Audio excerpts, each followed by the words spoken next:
태글 재보선 정말로 이제 재밌게 흘러가고 있는 건데 일단은 단일화 가능성은 많은 분들이 없다고 보시는데 우리 김준일 평론가의 생각은 좀 어떤지 궁금합니다. 이게 그러니까 이 단일화가 일단은 보통 이제 이루어지는 시기가 후보 등록 이제 후보 등록이 끝났잖아요. 오늘 목금에 목금 그쵸? 목금에 네. 끝났어요. 근데 어쨌든 뭐 등록을 하더라도 그 후보 등록 초반에 이제 단일화를 하는 요가 한 번의 분기점이 있고 두 번째가 이제 투표용지 인쇄할 때 인쇄가 되느냐 안 되느냐. 왜냐면 어쨌든 인쇄가 되면은 거기에 찍는 사람들이 생기기 때문에 단일화 효과가 좀 반감되기 때문에 그 직전에 하는 거. 그리고 최후의 데드라인이 사전 투표 전에 아 사전투표 전날까지. 사전 투표 네. 이후에 단일화는 이제 이게 너무 많이 이제 이탈표가 생기는 거지. 그래서 네. 요 세 번의 이제 그게 있어요. 그래서 지금 이제 단일화가 본격적으로 시작됐다고 보면 될 것 같고 이게 굉장히 재밌는 게 원래 울산 쪽의 단일화는 그 진보당 입장에서 보면은 평택을하고 패키지로 이제 딜을 하려고 했던 거예요. 원래 그렇죠. 조국 네. 대표가 들어오면서 다 꼬여버렸어.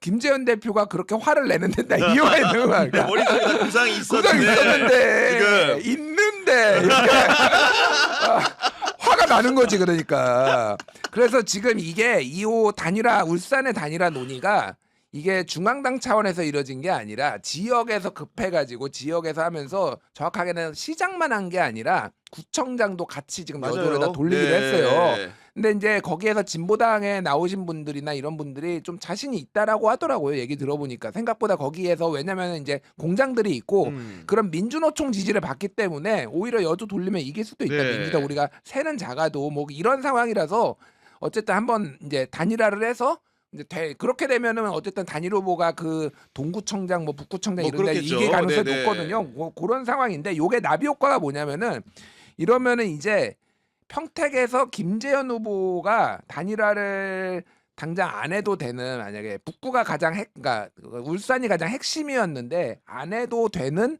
그런 이제 좀 독자적으로 좀 나와 있는 상황인 거죠. 예, 그래서 네. 완주를 해도 되는 상황이 되는 거예요. 그래서 이거가 만약에 하게 되면은 김용남이랑 하게 되는데 울산이 아니다 다른 지역을 가지고 당 대표로서 뭔가 딜을 할 수 있는 가능성이 아직 남아 있지만은 네. 지금은 울산이 해소됐기 때문에 상대적으로 단일화에 대한 압박이 이제 해야 되는 당위성이 좀 줄어들었다 이렇게 보시면 돼. 그래서 말씀하신 대로 단일화가 없을 가능성이 있고 다만 제가 그 황교안 대표 인터뷰했다고 했잖아요. 황교안 대표한테 물어봤어요. 단일화 해야 됩니까? 무조건 해야 됩니다. 유동 후보랑은 유이동 후보랑 아, 그래요? 무조건 해야 됩니다. 예, 그래서 합당까지 이기는 합당을 해야 됩니다. 이분의 머릿속은 단일화밖에 없어 지금. 야 그렇구나. 이거 인터뷰 한번 해봐요. 폭파될 거예요 여기.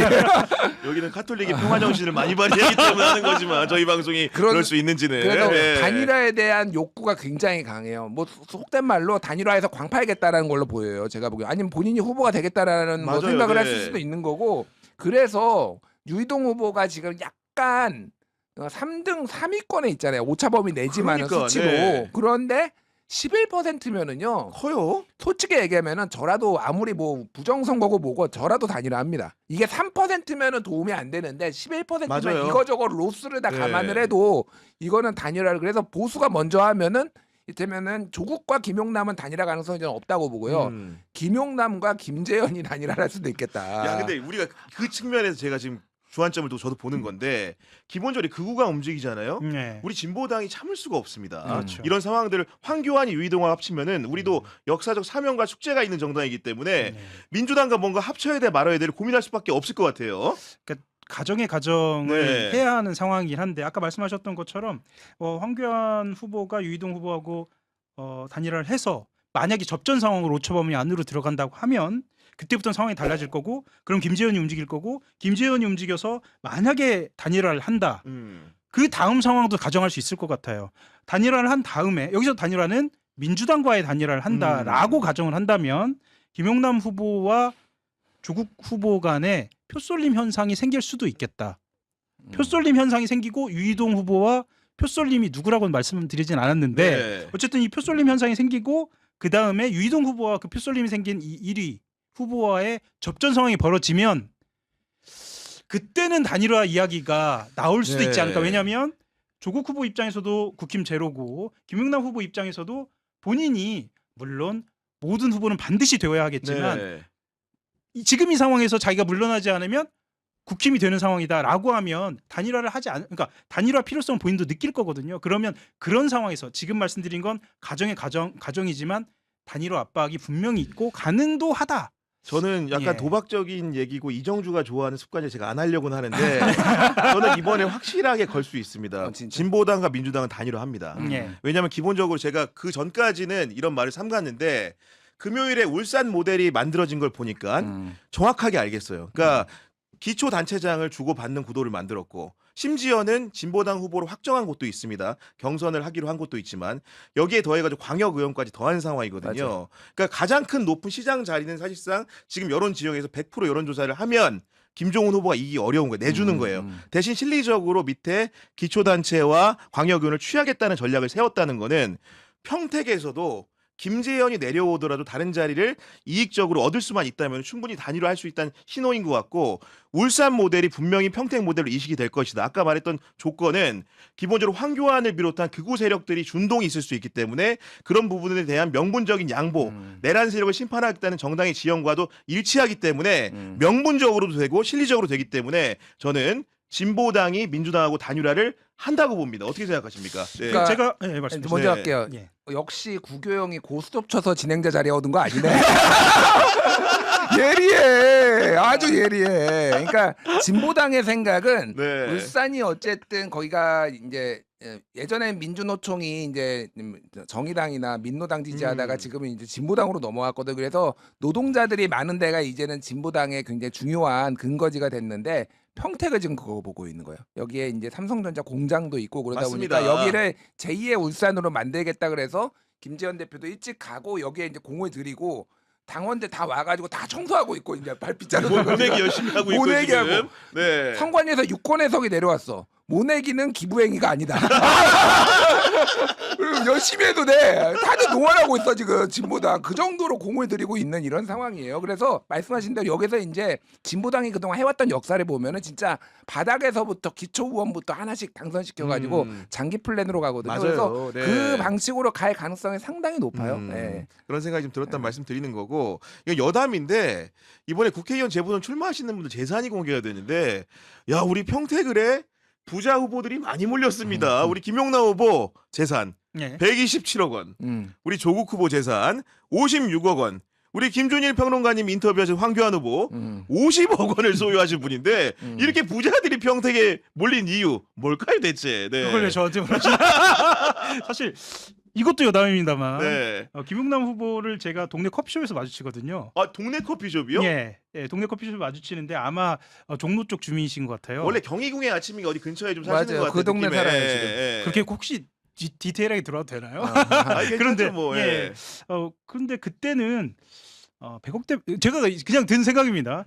김용남 후보가 나처럼 이 근처에 빌라에 사나 보다 이런 생각을 했었죠. 아니 127억이라니. 이거 저는 깜짝 놀랐습니다.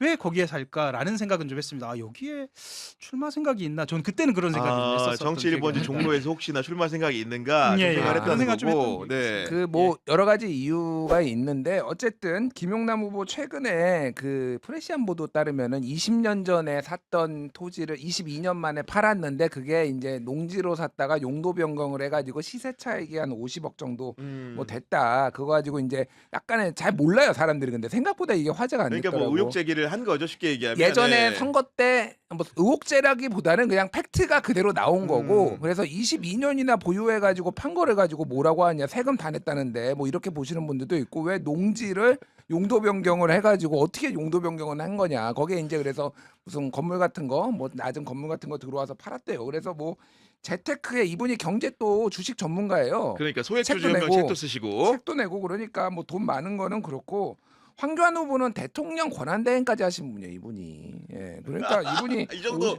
50억 지체 높은 어른이라 좀 있어야 된다. 50억은 네. 있어야지. 근데 조국 후보 56억은 원래 이 집안이 조합 좋잖아요. 아, 그러니까, 네. 여기에 웅동하고는 포함 안 된 거죠 지금? 제가 왜 듣고 말아요? 아니 그냥 궁금해서. 보면은 황교안은 제일 우호적이야.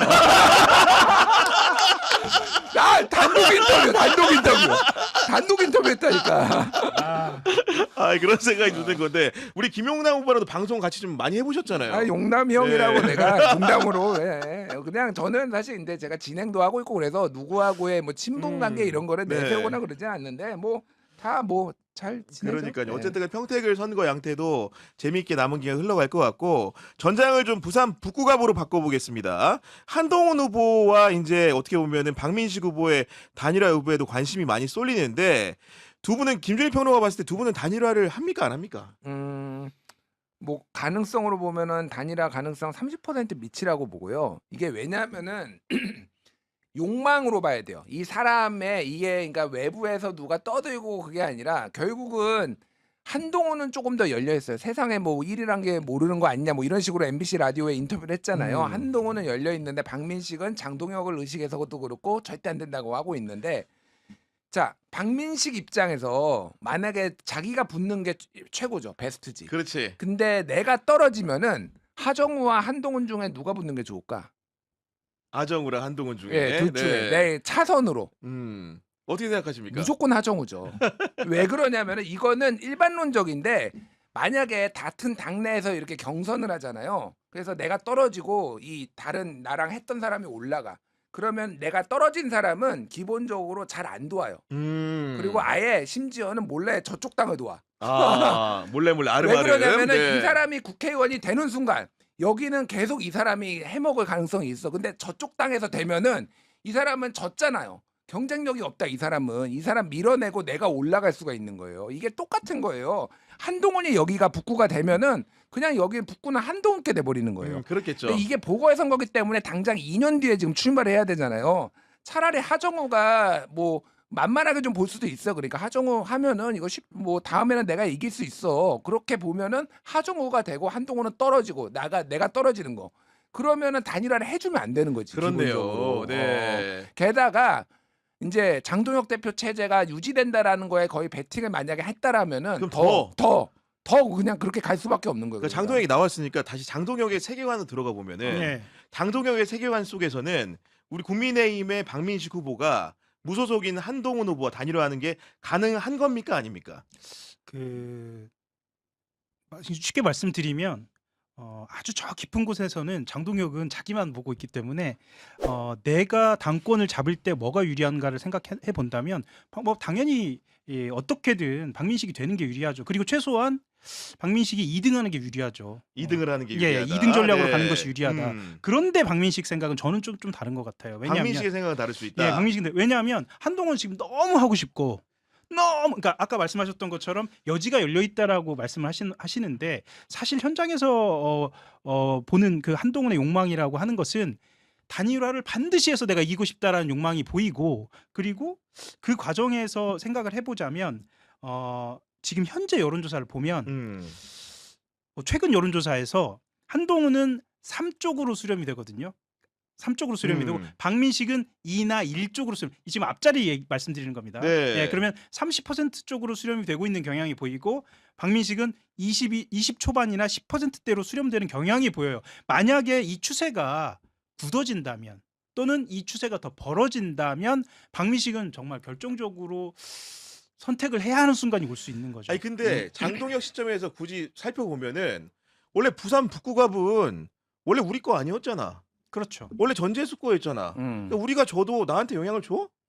아니라고 생각할 수 있을 것 같고 그런 각도에서 단일화를 본다고 한다면은 이거는 한동훈이 너무 싫으면 중앙당에서 안 할 수 있는 부분이라고 저는 생각이 들거든요. 아니 그렇죠. 네. 그러니까 자 박민식이 단일화에 응할 가능성이 제가 30% 미치라고 했지만 있다라고 얘기했잖아요. 그 가능성이 하나가 뭔지 알아요? 어떤 거예요? 한동훈이 이번 선거에서 이 지방선거가 폭망해서 장동혁이 쫓겨나고 한동훈이 당선된 다음에 당권을 잡으면은 자기는 이제 일종의 개국공신이 되는 거야. 그러면은 여기서 단일화해주면 북값이 아니더라도 다른데 적당한데 이렇게 좋은데 공천을 받는 그래서 한동훈에게 줄을 서는 가능성을 배제할 수는 없다. 기여를 해서. 그러니까 지금 네. 박민식 의원은 굉장히 머리가 복잡할 거예요. 내 거를 올리는 게 최우선이지만 내게 지금 약간 한계 현재는 봉착한 상황이고 그러면은 이거를 단일화를 해줘야 될지 말아야 될지 이거 가지고 지금 주파나 튕기고 있을 가능성이 높다. 그렇죠. 네.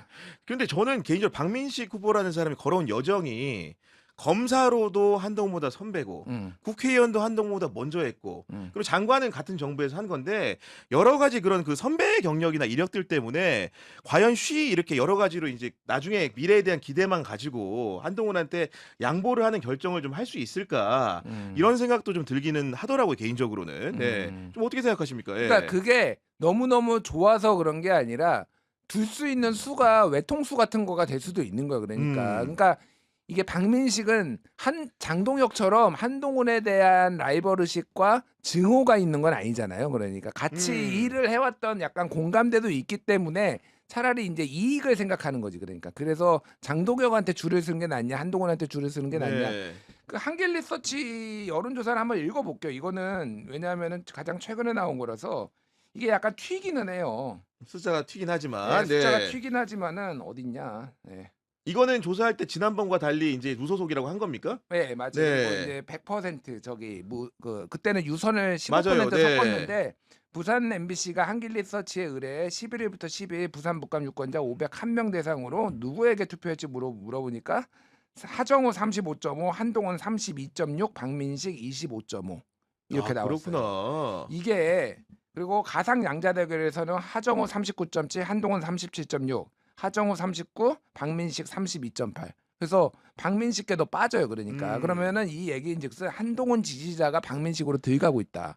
근데 다른 그 여조에서는 그 한국리서치 거는 오히려 박민식 지지층이 53%가 한동훈한테 안 가고 빠져버려요. 없음으로. 그렇게 나오는구나. 그 정도 그건 전화 면접인데 네. 그래서 어쨌든 단일화를 하더라도 반드시 이긴다고 볼 수 없다. 보통 1+1이 1.8은 돼야지 이게 효과가 있는 건데 제가 보기에는 1+1 1.5밖에 안 되는 것 같아요 지금. 그러니까요. 그래서 이건 어떻게 될지를 봐야 되고 자 이제 이게 지금 하정우가 제가 좀 걱정돼요. 왜 하정우가 걱정되냐면은 하정우 후보가 지금까지 여러 논란에도 불구하고 37% 이상이 거의 다 나왔어요. 그러니까 한 개인가 빼놓고 고정적인 것처럼. 37, 38, 39 그리고 리얼미터 43까지 나왔거든요. 이게 뭐냐면은 이쪽에 민주당 지지율하고 비슷해요. 그리고 이재명 대선 후보가 지난해 북갑에서 41% 받았거든요. 맞아요. 네. 그러니까 그거랑 비슷해요.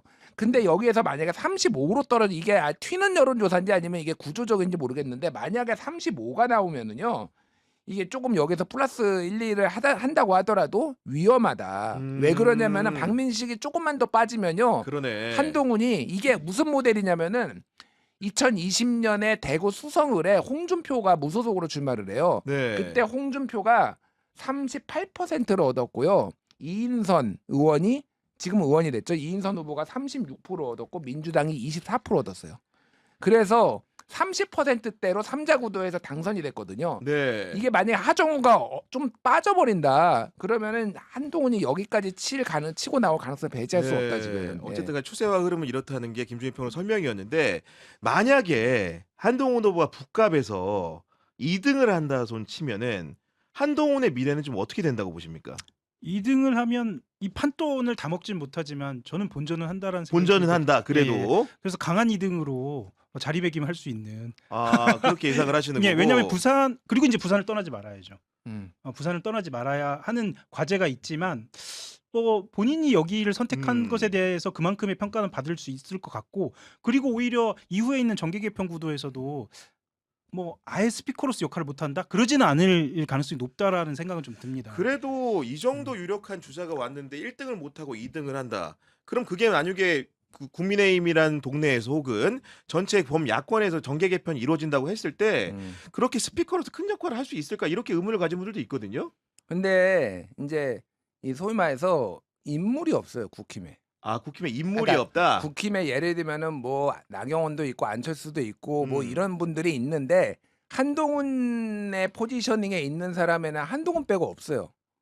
그러니까 그게 문제예요. 그러니까 이게 소위 말해서 비상계엄과 탄핵에 대해서 그러니까 이게 대체제가 지금 상황에서는 별로 없는 거예요. 그러니까 네. 뭐 나머지 분들은 그냥 대선 후보급은 아니잖아요. 그러니까 뭐 대선 후보인지 아닌지 모르겠으나 어쨌든 이제 그런 상황을 감안을 해야 된다. 그래서 저는 하호영 기자 본전을 했다라고 하는데 2등하는 거하고 붙는 거하고는 제가 보기엔 그 본전과 이거가 너무 갭이 크다. 제가 보기에는 떨어지면은 한 몇 년 쭈그리고 있어야 돼요. 왜냐면 그 아. 거품이라고 표현하기 그렇고 뭔가 좀 이렇게 활발 타오르다 꺼지는 느낌이 되기 때문에 그럼요. 예. 그렇잖아요. 네. 김이 확 빠지고 음. 저는 이기면은요. 차기 당 대표도 가능하다고 바로 봐요. 가는 거죠, 뭐 예, 사실. 당 네. 대표도 가능하다고 봐요. 그러니까 장동혁 불가론인 안에서 이제 그걸 견제하는 사람도 있으니까 전당대회는 해봐야 되겠지만은 장동혁 불가론이 세게 나올 거예요. 아니 한동훈한테 제일 좋은 결과는 이런 거겠죠. 부산시장에서 국민의힘 후보가 지고 자기는 북갑에서 승리하는 구도.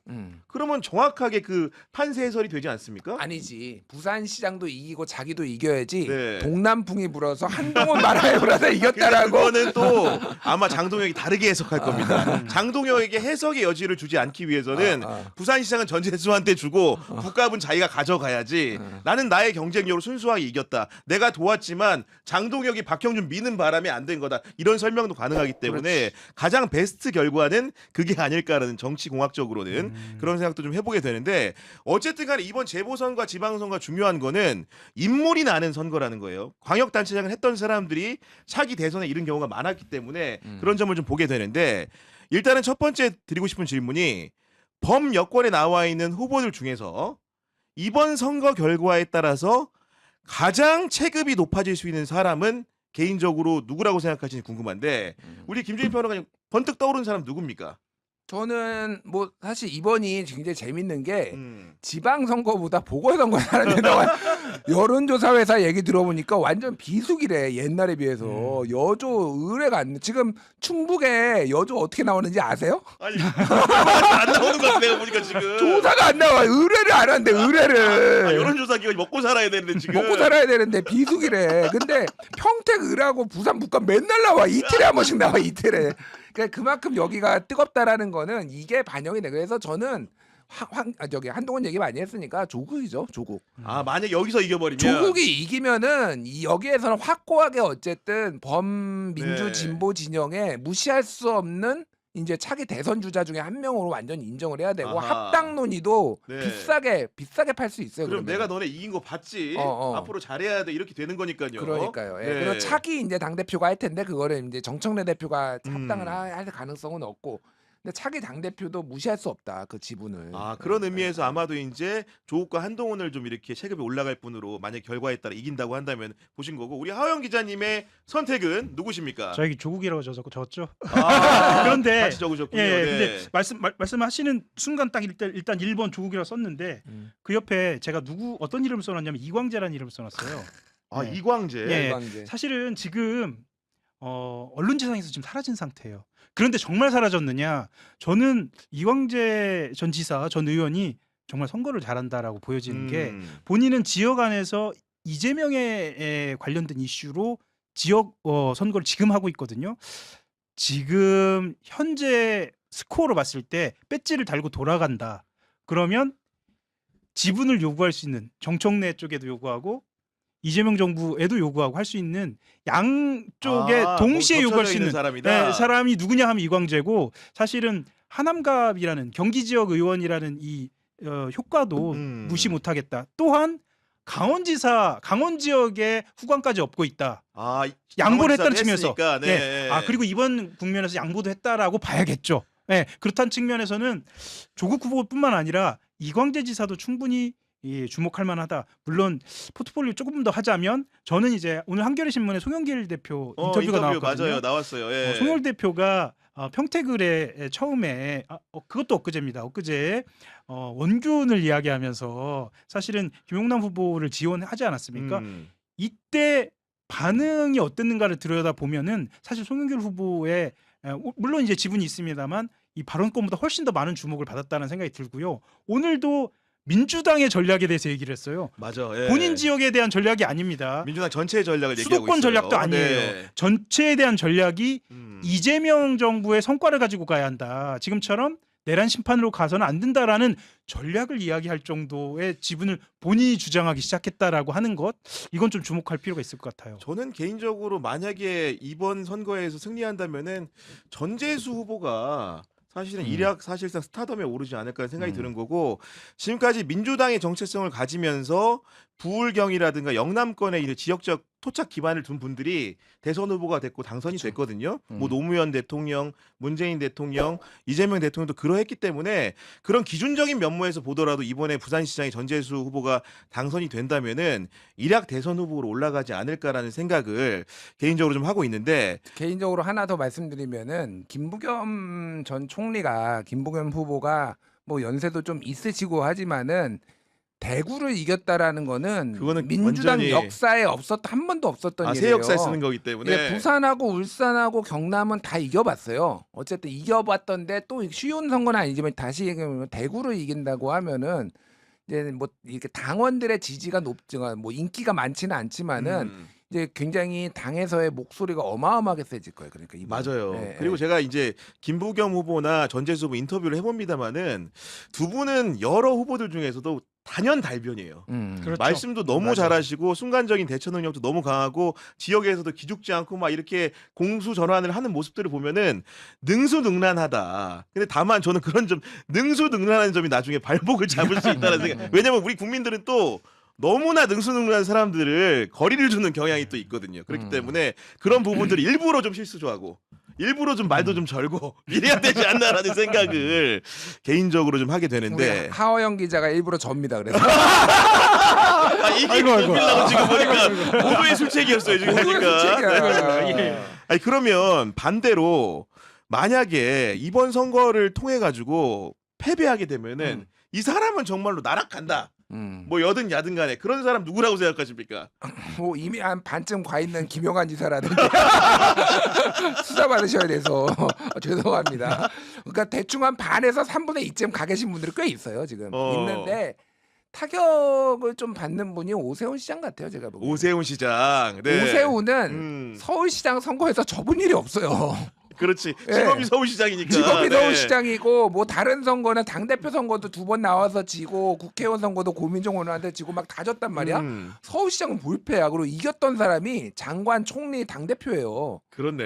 예, 강금실, 한명숙, 박영선, 송영길 완전히 민주당의 거물 킬러야. 그러니까 이게 맞아요. 예. 예. 그러니까 뭐 드래곤 슬레이어인가 뭐 잠룡들을 다 숙청하고 올라온 맞아, 사람. 예. 근데 그 오세훈이 진다라고 하면은 이제 대선 이게 지금 이번 지방선거가 그 2030년 대선하고 시기가 똑같아요 지금. 맞습니다. 1년, 그래서 여쭤보는 겁니다. 4년, 지금. 예. 5년 딱 이게 그 차이 1년 차이로 지금 있는 거니까 제가 말하는 거는 그러면 이제 플랜은 오세훈의 플랜은 4년 더 하고 대선 나간다거든요. 네. 그게 다 이제 어그러지는 헝클어지기 거죠. 때문에. 예.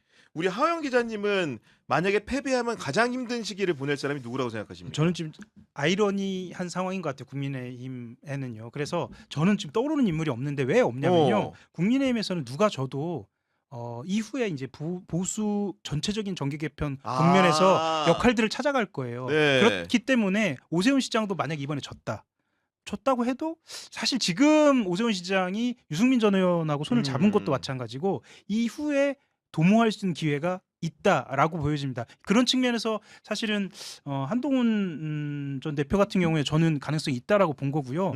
아이러니하죠. 지면 모두 사라질 것 같은데 사실 누구 때문에?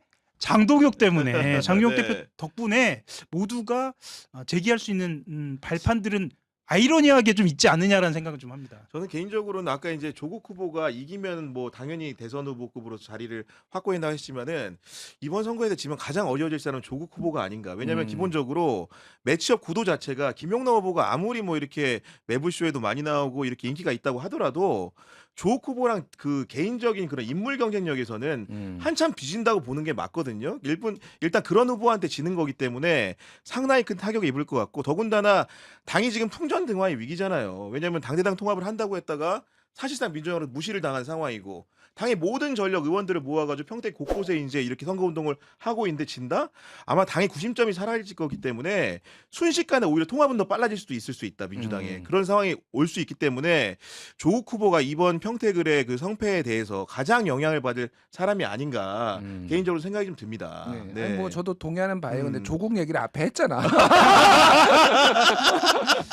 원래 뭐 주식도 그런 거 아니겠습니까? 이게 오르거나 내려가거나 둘 중에 하나죠. 그러니까, 예. 가장 강력한 영향력을 가진 사람. 떡상 네. 아니면 떡락이지 원래. 그런 말씀 드리는 거고 마지막으로 그 전당대회 얘기를 좀 해보고 싶은데 어쨌든 선거가 끝나면은 이제 민주당도 전당대회가 있을 거고 장동혁 대표도 전당대회가 이제 예비돼 있는 건 아니지만 지도부의 변화가 올 수 있기 때문에 일단 크게는 포괄적으로 정청래와 장동혁의 운명 좀 어떻게 예측하고 계십니까? 모르죠. 네. 모르겠는데 이게 어쨌든 민주당은 공식적으로 8월 달에 전당대회가 열리는 거고 장동혁은 임기가 남아 있는데 끌어내려지냐 아니냐 이제 이거잖아요. 전당대회가 이번에 굉장히 흥미로울 것 같아요. 8월 전당대회가 정청래 대표는 지방선거의 승리가 이제 나의 지도력 때문이다라고 이제 그렇게 선언을 하고 이제 뛰어들 텐데 이번에 지금 김민석 총리가 이미 움직이기 시작했고 의원들 만나기 시작해서 식사 맞아요. 정치 네. 하고 있고 그러면서 그 원내대표한테는가 누구한테는 나는 어디 상임위로 가지? 뭐 이런 너무 대놓고 대놓고 돌아간다. 네. 이제 이런 얘기도 했다는 거잖아요. 그럼 이제 김민석 총리 나온다고 김민석 나오고 송영길 대표도 지금 나온다고 사실상 선언한 거랑 마찬가지죠. 그러니까 맞아요. 네. 그러고 지금 저기 누구야 김용민 의원 나온다는 얘기가 있어요. 그건 보니까 그런 얘기 많이 돌더라고요. 예, 김용민 의원 나온다는 얘기 있고 여기에 이제 정청래 여기에 한 명 정도 또 뭐 누군가 나올 오원식 가능- 국회의장 설도 좀 나오고 예, 있는 거고. 뭐 이런 네. 뭐 이래요. 근데 이거 룰을 알아야 되는데 작년에 결선 투표제 도입했어요. 맞아. 예. 예. 그러니까 단일화니 무슨 합종 연행이니 초반에 할 필요가 없어요. 그래서 끝까지 가보고 표 받는 거 보고 현장에서 우리 아니면 그 며칠 전에 누구 밀어주자 정하기만 하면 돼. 정하기만 하면 네. 돼. 그러니까 이 경쟁이 매우 치열해질 것 같다. 굉장히 흥미진진. 거의 대선 후보 경선보다 재밌을 것 같은데. 난 그러니까 이게? 예를 들면은 김용민 후보가 나온다는 것도 어.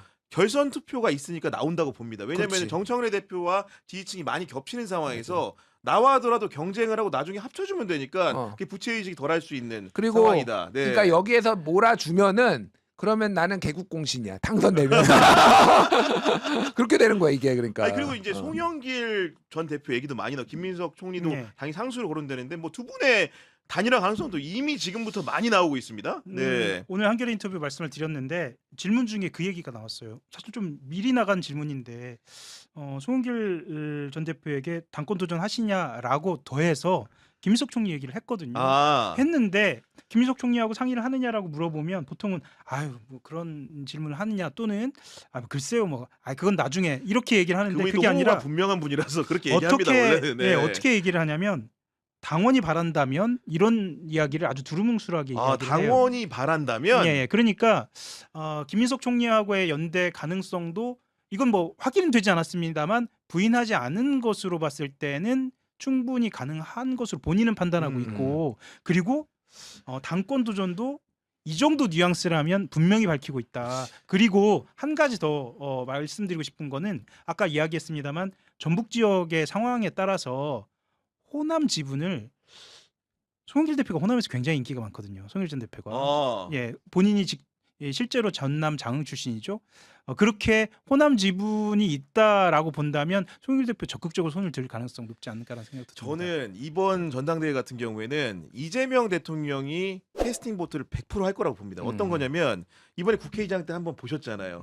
사실은 이제 선호투표나 결선투표가 제도를 얘기했지만 실제로 그 인용한 트위터 같은 경우에 조정식 후보를 명백하게 지지하는 글을 게시했는데 그런 여러 가지 표심이라는 것이 이번에 국회의장 선거라는 과정에서도 작동을 한 게 여실히 확인이 된 거고 그리고 송영길 후보의 최근 멘트를 보면 재밌는 멘트가 등장을 해요. 뭐라고 얘기하느냐. 선거가 끝나면 이재명 대통령을 뵙겠다고 말을 합니다.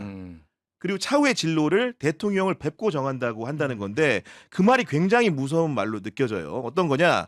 김민석 총리는 이미 지금 총리를 그만둔다고 나온 상황에서 송영길의 꿈도 다양할 수 있습니다. 우리 지금 다 당대표라고 생각하지만 실제로는 행정가로서 옛날에 외교부 장관을 원하기도 했고 총리 자리가 더 원할 수도 있는 거거든요. 그러면 그런 판을 짤 때 결정적인 요소에 갈 수 있는 길목을 안내해 줄 수 있는 사람이 누구인가? 저는 이재명 대통령이라고 봅니다. 그렇기 때문에 송영길 후보를 만났을 때 이재명 대통령이 하는 제안에 따라서 합종 연행이 굉장히 달라질 수 있는 것이고 그것이 결국 민주당 정당대회에도 큰 영향을 끼칠 것이다. 이런 생각이 좀 듭니다. 송영길 입각설은 그냥 뭐라고 해야 네. 가능성으로서 초반부터 나왔어요. 음. 그러니까 민주당 입당하고 그 이제 공천 받을 거라 얘기 나오면서 그래서 뭐 저는 매우 배제할 수 없다고 봐요. 네. 총리가 아니더라도 말씀하신 대로 워낙 뭐 이제 그 국무위원으로서 또 할 수도 있어서 근데 어쨌든 이거는 단일화를 강제할 필요는 없는 그렇죠. 상황이 돼버려서 다자구도가 될 것 같아요. 이거는 이제 뭐 굉장히 재밌다. 예. 아니 우리 하호영 기자는 뭐 정청래 대표와도 친분이 두터운 분인데 아, 자꾸 이렇게 찍고 친청이었어?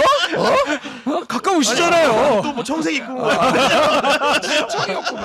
아니, 그 출입할 때 벌써 네. 몇 년 전인가요? 그때 뭐 고등어 쌈밥 드셨잖아요. 아니 가야 했어. 아, 가야 해서. 친청의 친조국이었어?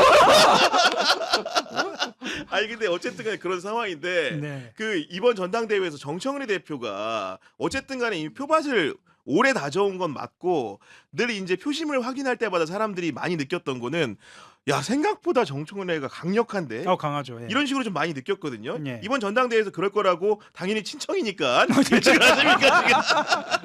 아닙니다. 진청 아닙니다. 예. 사실은 지금 아까도 말씀하셨지만 그래서 이번 선거가 중요한 것 같아요. 평택을 해서 김용남 후보가 당선이 되느냐. 이거 중요하고요. 네. 그래서 내일 그렇죠. 이제 오늘이죠, 방송.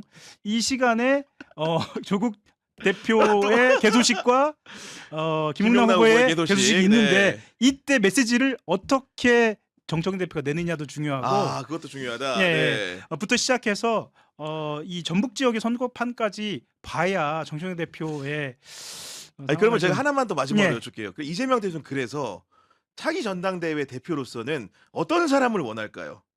그렇게 직설적으로 들어야 되나? 저는 이재명 대표는 다 열어두고 있다고 생각합니다. 뭐 혹자들은 정청래 대표를 배제하고 있다라고 이야기도 하는데 그게 아니고 다 열어두고 다 있고 열어두고 있다. 예, 지금 선거판을 보고 있을 것 같고요. 네. 아까 말씀하셨던 것처럼 국회의장 선거에서 나온 트위터처럼 어떤 보법이 나올지 저는 잘 모르겠습니다. 이전과는 확실히 달라요. 뉴노멀입니다. 네. 예, 뉴노멀입니다. 달라서 그건 좀 지켜봐야 할 것 같습니다. 뭐 쉽게 말씀드리면 정청래 대표 지분이 표밭을 워낙 호남에서 많이 갈아왔고 뭐 송영길 대표 전남 장흥이지만 김민석 총리도 어머니 지금 전북 익산에 계시잖아요. 뭐 그런 측면까지 뭐 여러 가지가 좀 겹쳐 있기 네. 때문에 좀 두고 이제 봐야 할 것 같습니다. 이거 하나는 조금 생각해봐야 되는 게 이 외부에서 당에서 이렇게 뭐 친명과 친청으로 갈라지고 뭐 이현주 의원 막 네. 공격하고 이런 것과 그 두 분의 관계가 그렇게 대립각이 있거나 그렇지는 않아요. 그러니까 네, 우리 네. 김준 평론가님 보시기에는 네, 제가 보는 것도 그렇고 들은 들은 얘기 얘기도, 예, 대통령과 그렇겠죠. 네. 정청래 대표가 음. 뭐 좀 이런 고위 관계자가 그 얘기를 했어요. 정청래 대표가 이재명 대통령 그림자도 못 밟어. 그림자도 못 밟는다. 뭐 실제로 발은 밟을 수 있는 거죠. 모르지 목을 조를 수 있는데 그림자는 못 받는다. 그 야, 정도로 그렇구나. 이제 네. 그래서 이게 생각보다 그 외부에서 이렇게 드러난 거는 조금 이렇게 뭐라고 해? 좀 과장됐을 수 그리고 있다. 각자의 네. 욕망이 투영된 싸움도 있어요. 그러니까 예를 들면 그 싸움을 걸어야지 내 존재감이 드러나는 사람들 그렇게 이제 막 싸우고 있는 것도 있고 그래서 제가 하호영 기자의 말에 좀 그 보탠 거예요. 그러니까 모든 사람의 가능성을 열어놓고 이렇게 하고 있을 거다. 그러니까 누구는 절대 안 돼. 이런 건 없을 맞아요. 거야. 저는 개인적으로 정청래 대표한테 좀 드리고 싶은 말씀이 너무 신날 때 옆에서 눌러줄 수 있는 사람이 필요한 사람이에요. 그러니까 통합 때도 보면은 당시 여러 가지 그 자기에 대한 지지가 많이 높아지는 상황에서 그런 선택을 한 거예요. 이번에도 선거 운동도 민주당 분위기가 가장 좋을 때 어떻게 보면 부산에 가서 그런 일들이 있었던 건데 그 옆에 참모를 둘 때 자기가 가장 하이한 기분일 때 로우하게 눌러줄 수 있는 사람을 꼭 둬라. 그걸 찾으면 대표가 되고 그걸 못 찾으면 대표가 좀 어려울 수 있다고 봅니다. 그런 뭐 말씀을 좀 강력하게 역시 드리면서 친하시군요. 네. 진짜 정청래 대표랑 친하시네요. 아니, 좀안 역시. 친하니까 방송에 이렇게 얘기하니까 지금 안 친하니까 방송을 통해서 말씀드리면 친하면 제가 전화하지 그냥 바로 그냥. 예. 짜장면이나 먹으러 가자. 짜장면. 알겠습니다.